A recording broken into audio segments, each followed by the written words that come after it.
I'm here today to show you a basic practice that you can do at home. This is a short practice. In each of the poses, you're going to spend a few breaths. I'll be talking you through it.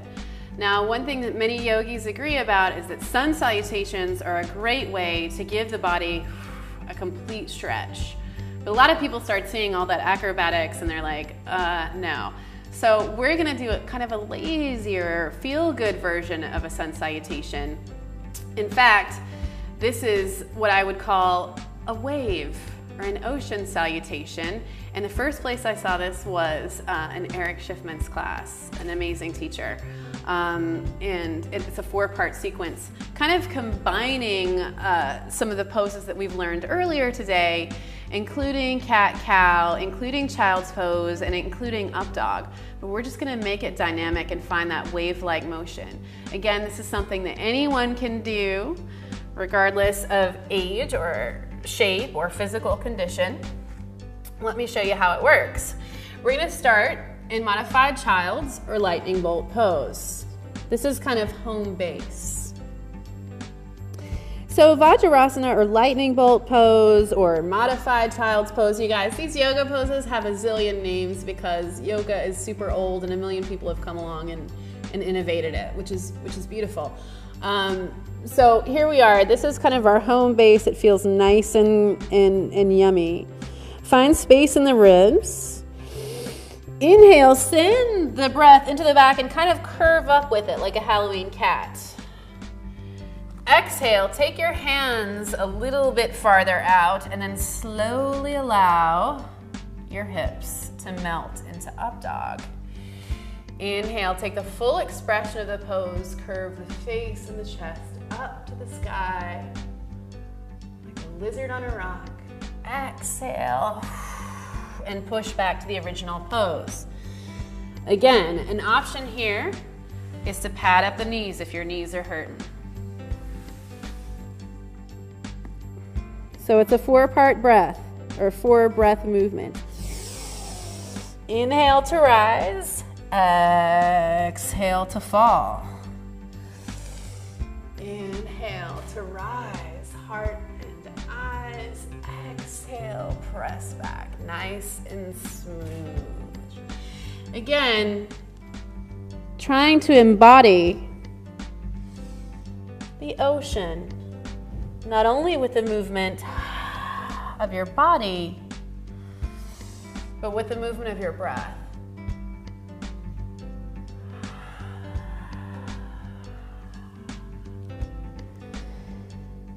So to recap, inhale to cat, exhale, entering down or up dog. Inhale, full expression of up dog. Exhale back. Let's repeat this twice more with our eyes closed.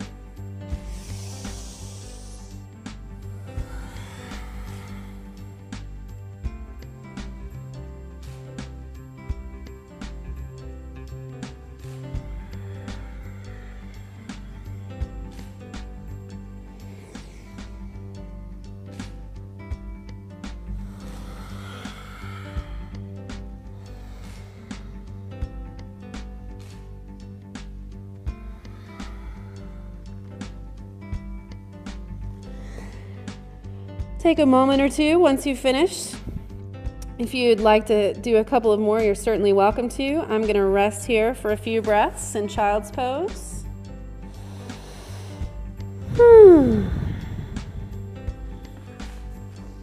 Nice. Then I'm going to go ahead and straighten out my mat. You should already feel some warmth in your body. We're going to work with that warmth now to do just a few basic stretches. Again, this is not a complete yoga routine, but this is definitely something to do, kind of a quickie to get you started. Inhaling, exhaling, we're gonna go into forward fold. Again, you may not come down this far. In fact, I tell people, don't start with your best. Start halfway. Continue your breathing and allow your body to sort of organically start to melt into and accept the pose. Notice the energy in my feet.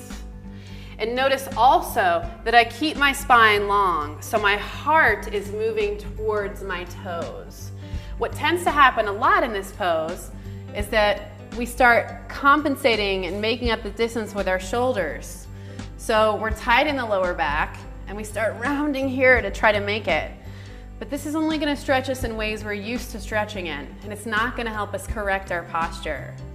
So it's much better, mucho mejor, to sit up straight, exhale, and come a little bit forward so the lower back is an extension. Better to be here, even if it's only 1 centimeter. Keep the spine growing tall and keep the breath flowing. So beginners may be here, they may be working on simply getting the legs to lay flat on the floor. That's okay too. And more advanced people may go ahead and just melt in and even grab the fingers. Go ahead and find your favorite spot and land on it for 3 full breaths.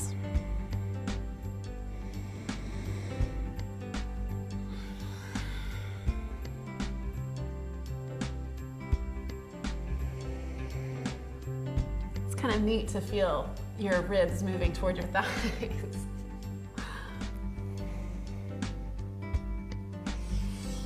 Yogi superpowers. Inhale to come up, nice long spine.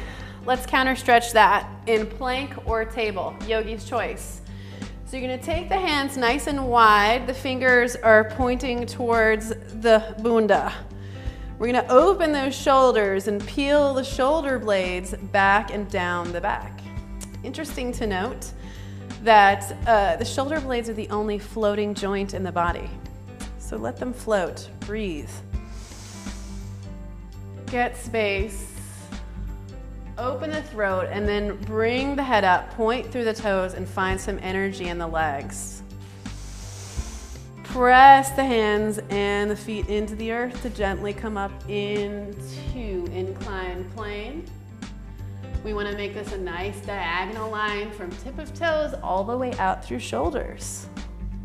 You want to kind of imagine yourself as one of those charts you see like in an acupuncturist's office.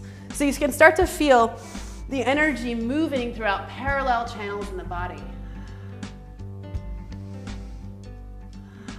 Now, if this is too intense, you need to walk your feet in and take table. In fact, let's all do that because table is nice. Is fun. Inhale, press the ground away. You gotta root down to come up. And then advanced options here are just to play with one leg. Ta-da! Any way you want. You can get Pilates about it and make some circles. Keep the structure of your table. Oh, I need to balance it out. All kinds of options. And then, this is the fun part, our table gets to wobble or lean. Take the sacrum down towards the heels. Ooh la la. That's a great one. When you feel your sacrum come into contact with the earth, it's like a sigh of relief. It's like, oh, thank you. Right? So, once you feel the thank you, come on to the forearms. Open the chest. And tilt the head back. This pose does not have a name. This is my kind of a hybrid pose to open the throat and relax the lower back. Exhale, slowly curl down onto the mat. And then take bridge pose. So you're gonna press the feet into the floor. Inhale to rise. You have a choice of staying here or making it dynamic if you're trying to get more of a workout by pulsing down, exhaling here, inhaling to rise. You can do as many reps of that as you like. And then once you've found the happy place, definitely take the full expression of the pose or take a supported version. Let's stay here for 3 breaths.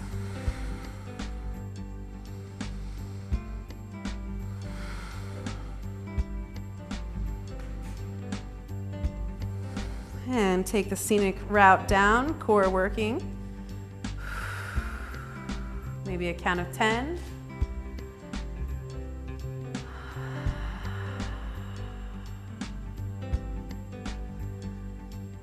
Go ahead and shift your knees from side to side and take some gentle twists. This is really fun. Honestly, no one can object to this. You're going to take your gaze in the opposite direction as the knee and just kind of allow the spine to twist. Interesting to note that the spine can move in many different directions, right? It can bend forward, it can bend back, it can bend side to side, and it can also twist around itself for axial rotation. The spine is amazing. And whenever you're ready, slowly roll back onto your back, take your legs down, and rest in Shavasana. At least 2 or 3 minutes here to let the work set. Enjoy the feeling of your breath freely roaming throughout your body, of your blood freely roaming, playing, reaching all of the corners it needs to. And once you finish with Shavasana, it's a great overall well-rounded warm-up for you. About 5 minutes forward, back bending, side bending, just to get you ready for the day. I'm Liz McDonald, teaching at my studio Brazilian Yoga and Pilates. Thank you for watching my beginner sequence. Namaste.